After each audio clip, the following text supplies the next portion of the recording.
بسم اللہ الرحمن الرحیم۔ السلام علیکم۔ اردو پڑھیں چینل کی جانب سے آپ سب کا خیر مقدم ہے۔ ستمبر کا مہینہ ہمیں یاد دلاتا ہے اپنے ان جاں سپاہیوں کی جنہوں نے 1965 کی جنگ میں اپنی جانوں کے نذرانے دے کر اس پاک وطن کو محفوظ رکھا اور اس کا دفاع کیا۔ ہم اس دن کو یوم دفاع کے طور پہ مناتے ہیں۔ اکثر اوقات طلباء و طالبات کو اس موضوع پہ تقریر کرنی ہو یا مضمون لکھنا ہو تو انہیں چند مشکلات کا سامنا ہوتا ہے۔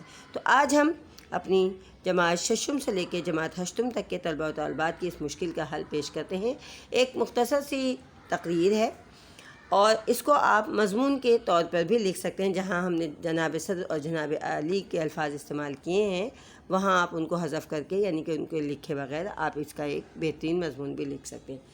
جب تک نہ جلیں دیپ شہیدوں کے لہو سے، جب تک نہ جلیں دیپ شہیدوں کے لہو سے، کہتے ہیں جنت میں چراغاں نہیں ہوتا۔ جناب صدر اور عزیز ہم مکتب ساتھیوں، آج یوم دفاع پاکستان کے موقع پر ہم 6 ستمبر 1965 کے عظیم شہداء اور غازیوں کو سلام عقیدت پیش کر رہے ہیں۔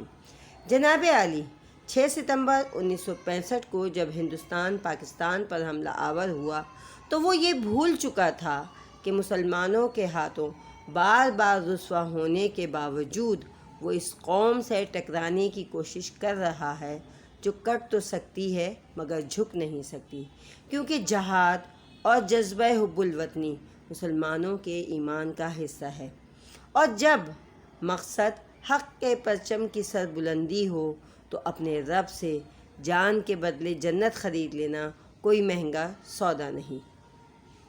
پاک فوج کا یہی جذبہ شہادت اپنے سے 3 گنا بڑی طاقت کے سامنے ڈٹ گیا اور دشمن کو نیست و نابود کر دیا۔ ہمارا خون بھی شامل ہے تزئین گلستاں میں، ہمارا خون بھی شامل ہے تزئین گلستاں میں، ہمیں بھی یاد رکھنا چمن میں جب بہار آئے۔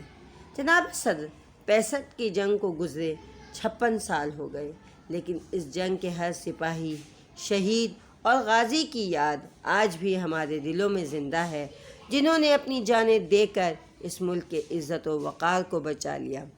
بھرم رکھ کر محبت کا وفا کا نشان بن جاؤ، بھرم رکھ کر محبت کا وفا کا نشان بن جاؤ، وطن پر جان دے کر اس وطن کی جان بن جاؤ۔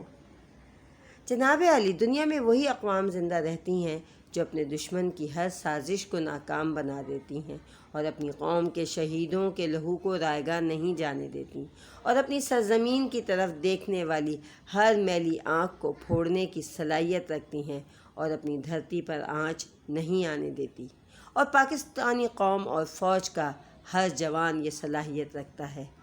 آؤ محبت سے سلام کریں انہیں جن کے حصے میں یہ مقام آتا ہے، آؤ محبت سے سلام کریں انہیں جن کے حصے میں یہ مقام آتا ہے، بہت خوش نصیب ہوتے ہیں وہ جن کا لہو وطن کے کام آتا ہے۔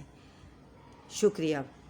انشاءاللہ پھر آپ سے اگلے کسی اہم موضوع کے اوپر کسی تقریر یا مضمون کے ساتھ ملاقات ہوگی، اور اگر آپ کو بھی کسی بھی موضوع پر کسی عنوان پر کوئی تقریر لکھنی ہو یا مضمون لکھنے میں کوئی دقت درپیش ہو تو میں حاضر ہوں۔ آپ مجھے میسج کے ذریعے اس چینل کو سبسکرائب کیجئے، اس کو لائک کیجئے، اس کو شیئر کیجئے، اور جو بھی آپ کی مشکل ہو اسے مجھے میسج کے ذریعے مجھ سے آگاہ کریں۔